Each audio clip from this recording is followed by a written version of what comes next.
Здраво да дојдете уште едно видео, каде што ова видео ќе збориме во едно предавање малце за како тоа ДНА всушност носи информации, малце ќе спомнеме и за структурата на ДНА и нејзината организација на наследниот материјал.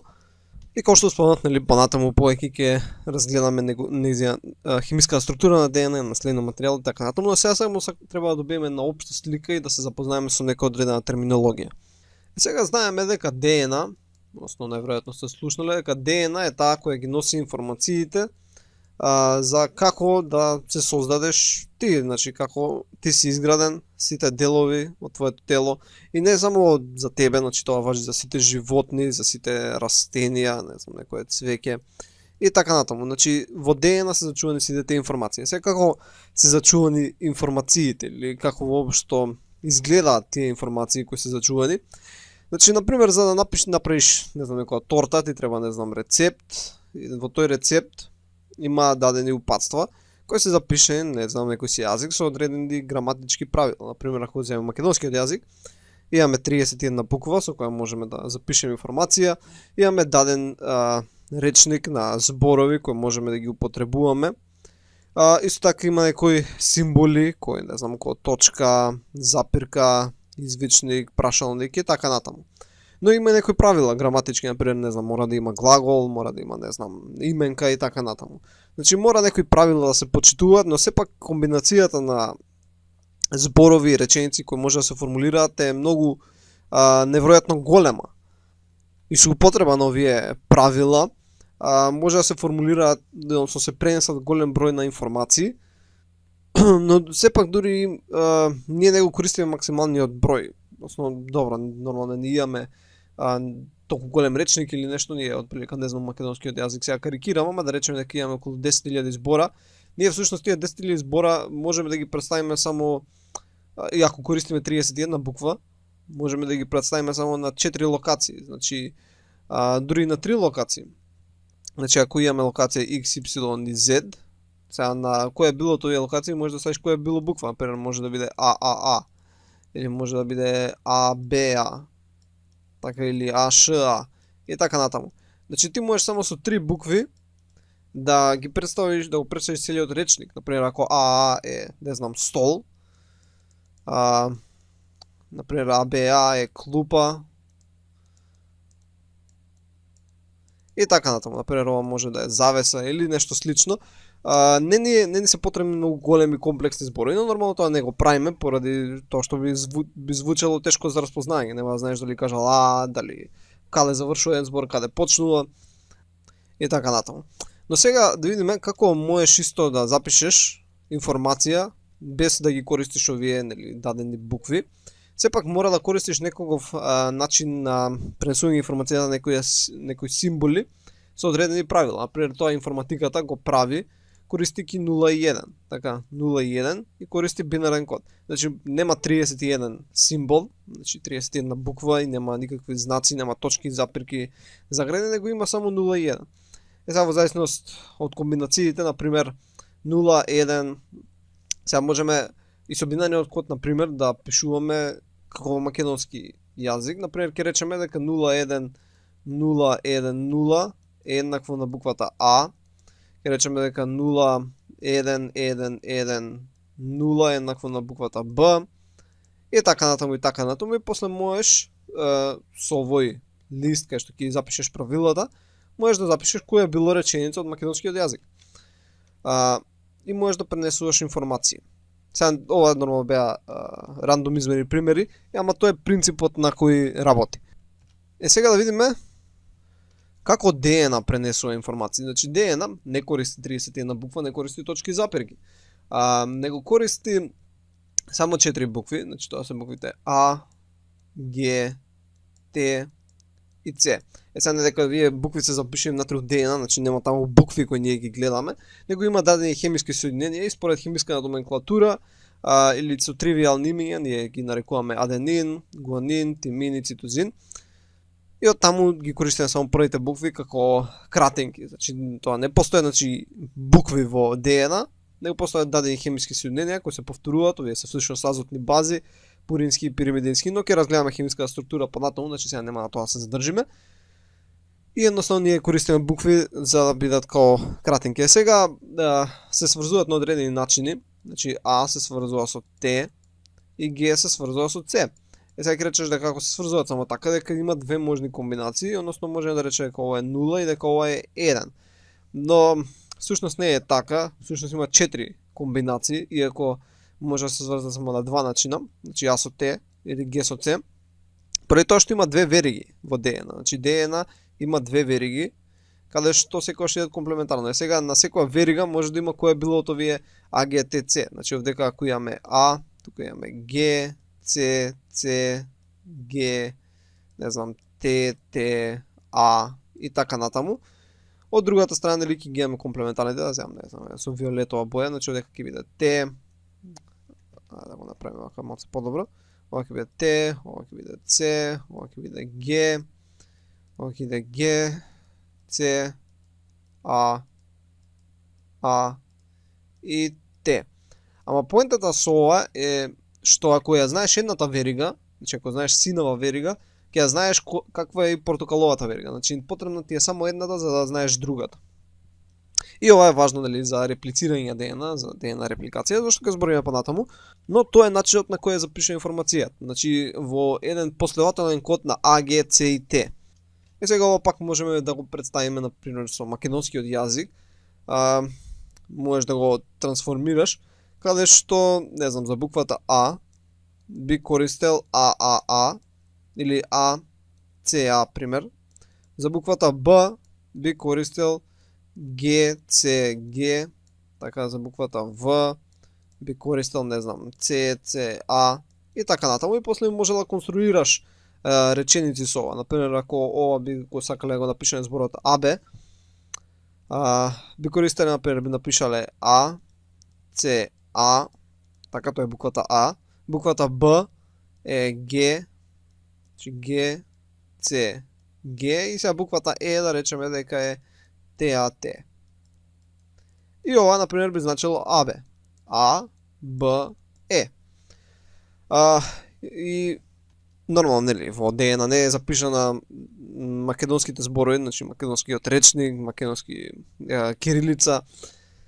Него сакам само да добиете на слика дека информацијата може да се пренесува користејќи само 4 букви. Значи, ние пробуваме денеска да најдеме кој е речникот, кои се зборовите, кои се задржи нормално. Нема зборови, но овие секвенци, да речеме дадена секвенца, например секвенцата овдека кодира за даден протеин. Кодира за даден протеин, значи добиваме некој протеин и потоа тие протеини или граат други соединенија, граат ензими и така натаму.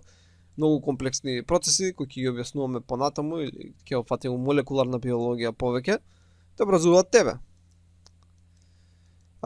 Едноставно информацијата е на тој начин запишана. Сега ние знаеме за што е само дел од информацијата. Отприлика само 5% знаеме за што е. 95% викаме дека нема никаква улога, дека тоа се вид само точки, запирки, space простор помеѓу зборовите. Но искрено всушност може да има некаква улога, едноставно не знаеме што е. И како воопшто да знаеме која улога има даден код, например, сакаме да знаеме што е улогата на оваа овдека секвенција, едноставно со примена на многу сложни техники го отстрануваме овој дел и гледаме што ќе се случи. И например, сме го отстраниле тој дел и сега карикирам, не знам, нема коса. Значи коса не се појавува и знаеме дека овој ген е одговорен за коса. Така. Коса. И сега тоа не е секогаш така едноставен процес, бидејќи некогаш можеме да отстраниме некој ген, например овој тука ќе го отстраниме и ништо нема да се случи. И тоа што ние ќе речеме, аха, значи овој ген ништо не прави. Но тоа не мора да значи, можда кога ќе отстраниме само тој по себе ништо не се случува, или пак кога ќе го отстраниме овој ген, исто ништо не се случува. Ама ако ги отстраниме двата, значи само тие два да се отстранат и тогаш капа нешто се случува. Е сега за да се направи целосна слика кои гени идат во комбинација со кој и што како се случува, тоа е многу тешко. Едноставно тоа е надвор од можностите за човечко аналитичко сваќање и потребна не е многу голема компјутерска моќ за да ги пресметаме огромниот број на комбинации кои може да се формираат. Овдека е сега една слика за да направиме една споредба помеѓу, не знам, ДНК кодот, како што ние би го запишале, дали со кратенки ATGC, и бинарниот код кој го запишуваме, дали со нули и единици. Сега ние например го гледаме вака кодот и веќе е завршен проектот за секвенционирање на целиот геном на целиот човеков геном, и денеска го имаме целиот код. И сега ќе го покажам колку е всушност голем, но поентата е го гледаме и едноставно наоѓаме одредени шари кои можеме да ги најдеме и после едноставно бришеме, како што реков, одредени, гледаме што се случува, па сваќаме зашто значи тоа, па го наоѓаме на друго место кај се наоѓа и така натаму. Например, еве да најдеме некоја си секвенца која да изберам преска, еве, например GAG. Така, и сега да го најдеме на друго место кај се наоѓа GAG. Еве, тука имаме уште едно GAG. Ова е CAG. Еве, тука имаме уште едно GAG. И така натаму и така натаму. И например се наоѓаат секвенци, сега нормално не се толку едноставни, само со 3 букви, тоа се триплети, тие обично кодираат заминокиселини, за кои изборуваме понатаму. Но тие се цели секвенци, например има некои се помали, ама има некои секвенца кај што целата секвенца е огромна и која кодира само за еден ген. И многу е комплексно да се свати, ако ја знаеме само секвенцата, за да предвидиме што всушност ќе направи таа. Така некој ако може да го чита ова и да свати што значи ова, да го свати овој јазик кој е запишан, да свати еден вид на граматиката на тој јазик, ќе свати поентата на, односно не поентата, него начинот на кој изграден животот у биолошка смисла. А тука на десна страна дали го имам бинарниот код кој, например, ова може да се внесе во Google и ќе ти го преведе што всушност значи. Добро, сега видовме дека е запишан на тој начин, дека е запишан како А, Г, Г, Ц, Ц и така натаму во две вериги, но ако го запишеш на тој начин, а за да формираш цел човек ти треба многу информација, тоа значи дека ќе има многу букви, многу повторување, многу азотни бази.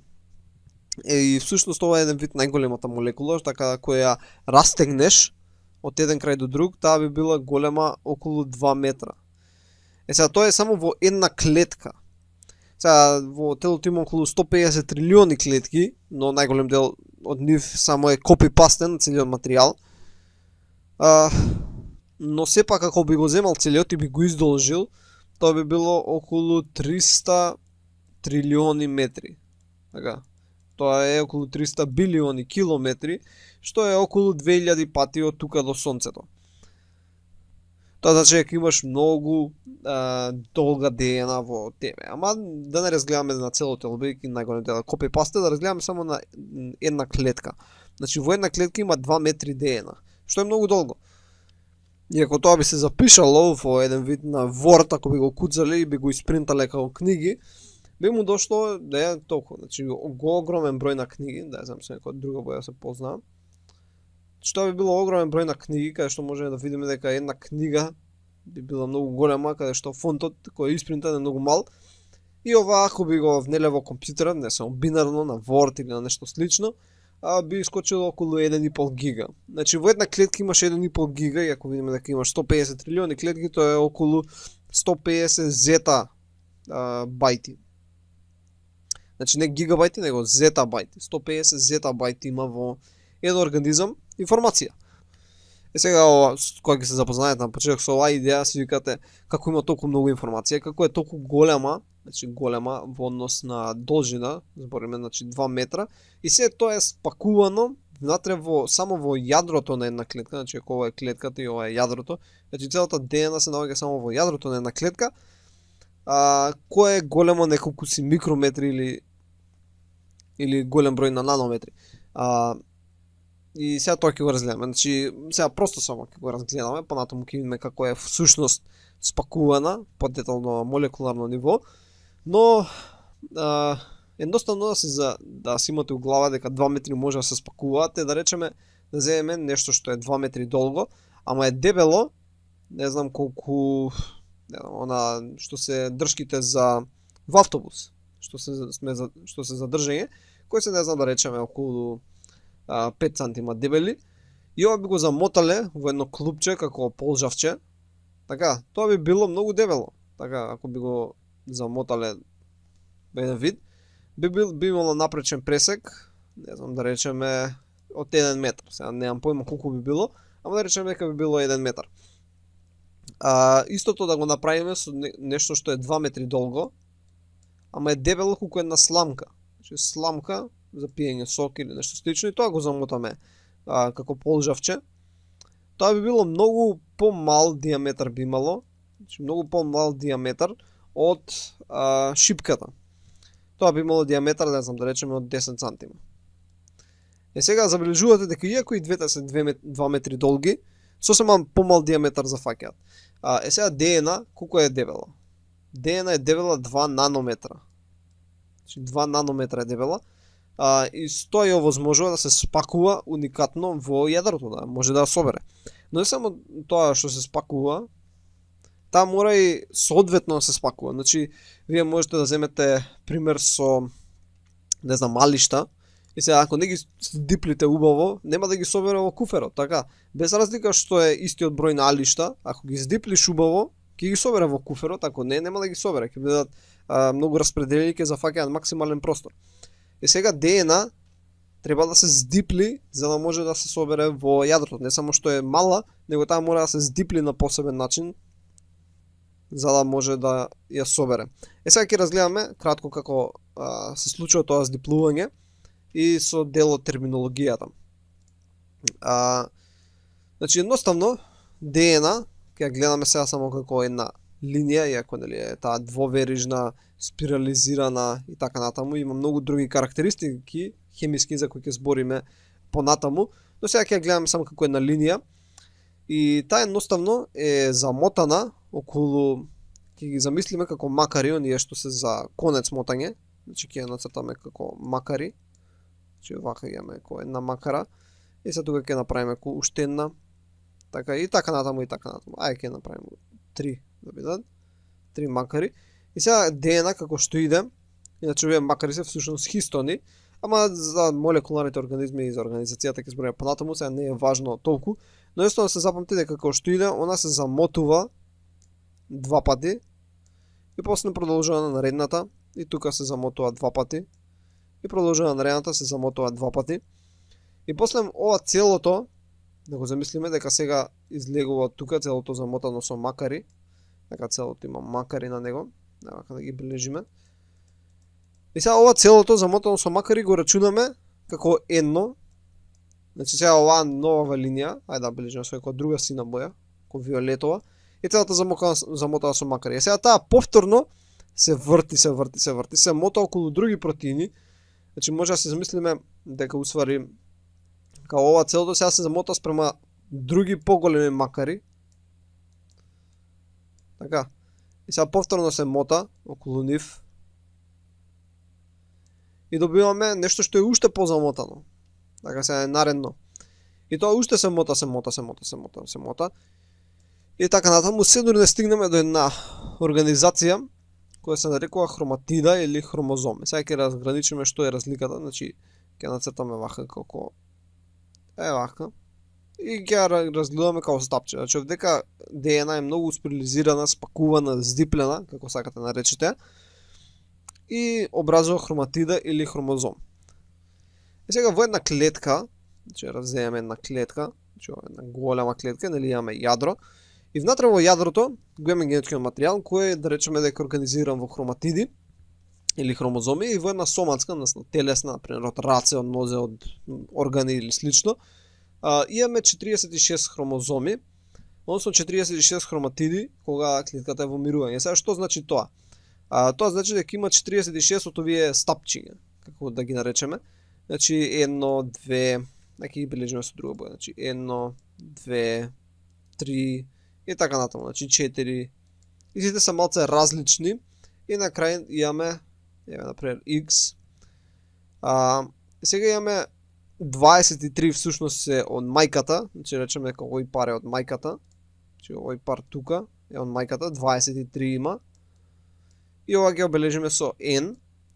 И бидејќи се само по едно стапче, ќе речеме дека се 1C. Понатаму ќе објасниме што значи C, 1C.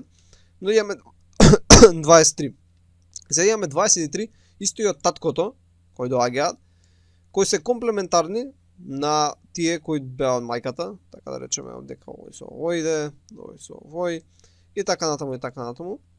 И само што, например, сега ако е си женска единка, тогаш кога ќе имаш 2x, ако е машко, ќе има x и y за последниот хромозом. И овдека исто имаме 23, ајде да земеме со бела боја, 23, каде што и ова е 1n и 1c. Сега овој момент, значи вкупно е 2n, 2c. И сега овие се нарекуваат хроматиди или се нарекуваат хромозоми. Не знам зашто напоменувам дека и хроматиди и хромозоми, бидејќи кога ќе се дели клетката, овие всушност се дуплираат. Значи ова станува од 1 остануваат 2, и ова црвеното од 1 остануваат 2, и ова жолто од 1 остануваат 2 и така натаму и така натаму. Е сега поентата е бројот пак останува 23, ама сите се дуплирани од тие 23. Но нема да се смени m бројот, него ќе се смени c бројот и овдека нема веќе да биде 1, него ќе стане 2. Сега ќе ставиме овдека, ајде вака лошо го направив. Значи нема да биде 1, него сега ќе стане тоа 2 и ќе биде 2c. И овдека нема да биде 1c, него ќе биде 2c и вкупно ќе остане пак 2n, ама сега ќе биде 4c. Е сега збунката настанува каде што и овие вака удвоени, како x-ови сега што ги гледаме, повторно се нарекуваат хромозоми.